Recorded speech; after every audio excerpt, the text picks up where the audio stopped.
Yun nga mga kung ano, sasakay kami dyan sa mini speedboat at doon kami pupunta sa bahay dun sa dagat, no? May bahay sa dagat. Tapos itong speedboat dadaan ito sa ilog palabas ng ano ng dagat. So si Aris yan kakarga niya yung mga bagay papunta doon. So doon tayo magpipirme doon sa laot.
mga kung ano, nakarating na kami. Andun yung mga namin.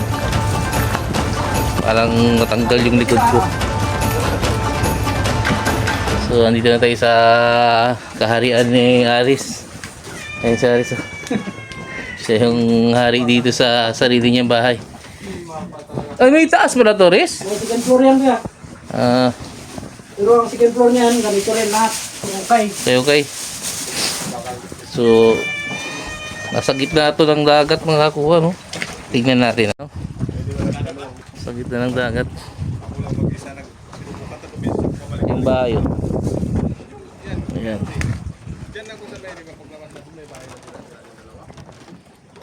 Tapos ito yung parang ano yun. Matigas pala.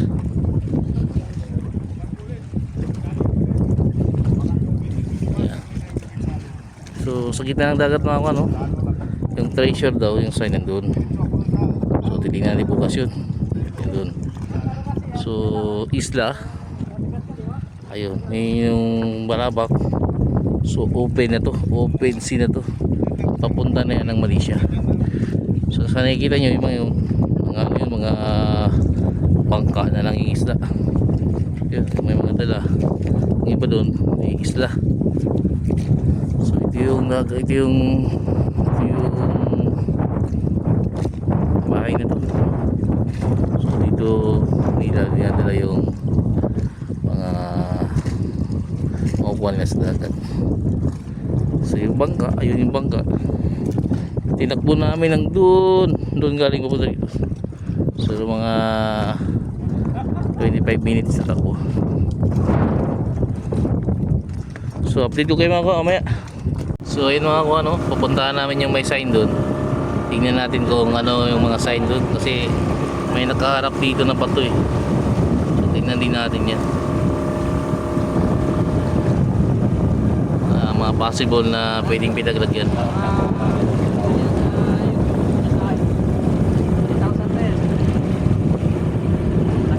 Yun nga mga kung ano, napunta tayo dito sa dulo ng bato na to dito sa dagat at mayroon pang bato din doon na nakalabas sa dagat. Dito sa dulo may nakasign na ito parang bulaklak ng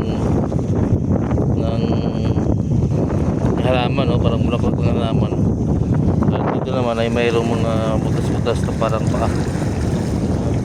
So yun ang target. May target din dito. May target din dito. Pero sa ngayon binabasa pa lang namin yung mga sign na to. Kasi ang mga ito eh palatandaan lang eh. Tulad yan, pag nakita ng hapon pag low tide, tulad dito low tide, lalabas yan. So hahanapin na yan. So maghahanap pa tayo dito sa taas na to, no? Titingnan natin kung ano yung makikita natin mga sign pa. Ayun. Ayun mga kuha, no? May na-discover kami dito sa gilid ng dagat na to at mayroong ang sign. At saka nakapagtataka bato pero nilagyan ng bakal nakakuha, no? So ang plastering ng ganito ay para pag pinukpok mo ay hindi siya magkaroon ng parang may butas sa loob. So ang ganitong plaster, dalawang bakal na pinagdikit, malamang mayroon silang tinago dito sa may butas ng bato na to at mayroong tinago sa loob. So hindi pa natin alam, no, kasi wala tayong dalang scanner at malamang bukas ay titignan natin. So tingnan muna natin ngayon pati yung sign makakakuha. So ito yung ano, ito yung bakal na napansin namin dito, no. Yung bakal na nakadikit, no. So parang pinalaman nila yung simento tapos bakal na naman. Baka bukas iskan natin to kung anong mayroon dito sa bato na to. Kasi bihira na magkaroon ng bakal to. Ayun, bakal talaga. Oh, bakal. So dalawang bakal pinagdikit, parang plastering para pag duktok-tuktok ng ganyan. Kasi magkaroon ng sisi yan, tulad dito nagkaroon ng sisi. So hindi siya makikita. So titingnan natin yan kung ano mayroon yung bukas. Kasi may sign din siya dito. Ito.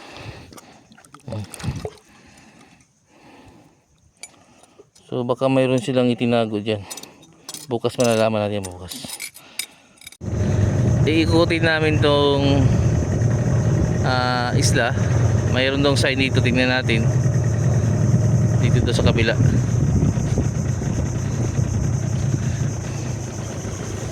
Here. Yun mga ako dinaanan namin itong nakikita natin na batuan kanina. So may sign dito, paa, isang daliri, apak ng sapatos, isang dali, apak ng sapatos, harapan sila. So papunta doon, long distance. Papunta naman dito, short distance, dito lang. So malaking bato to na, malaking bato na buo pala ito mga kuha. So sa tingin ko parang may butas sa ilalim galing doon papunta rito. So yun mga ko. So yung araw, yung sunset dito, so yung sunrise malamang dito. Tapos dito yung butas na sinasabi nila papunta naman dito. So kung yung item malamang dito sa bato. Kasi sa lahat ng bakura ito yung labas wala nang labas dito. Ito yung mga bahay na yun wala nang lumabas, ito lang yung lumabas. So malamang gumawa sila ng tunnel doon papunta rito kasi may big cut doon So may nagsabi na isang matanda na mayroon daw butas dito sa isla na to. So may nahuhulugan doon ng baka. Kaya bukas sa pangalawang video natin hahanapin natin yung tamang entrance. Kasi kausapin natin yung matanda bukas.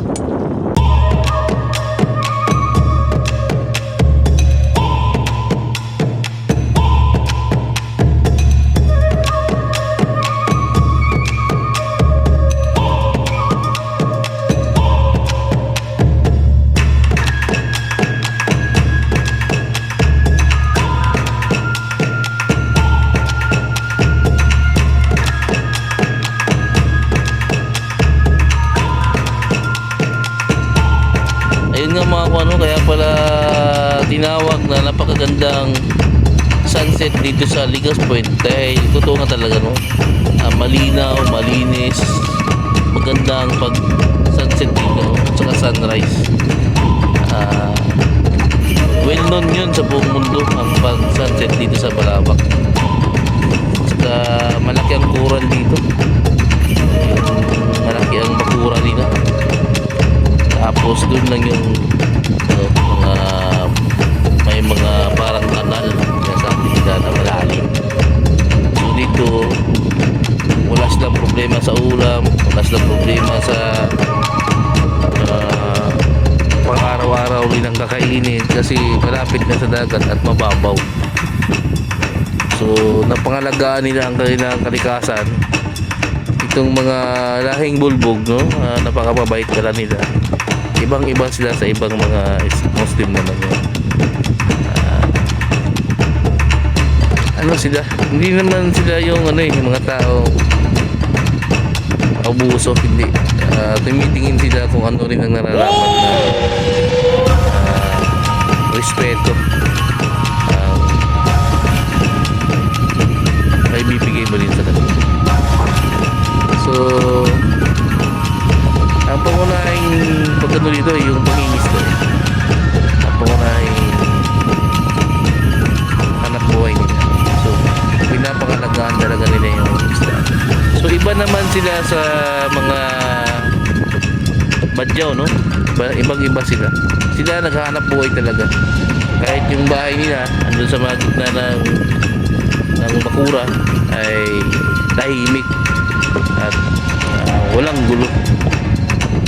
So ganun sila karespeto sa kanila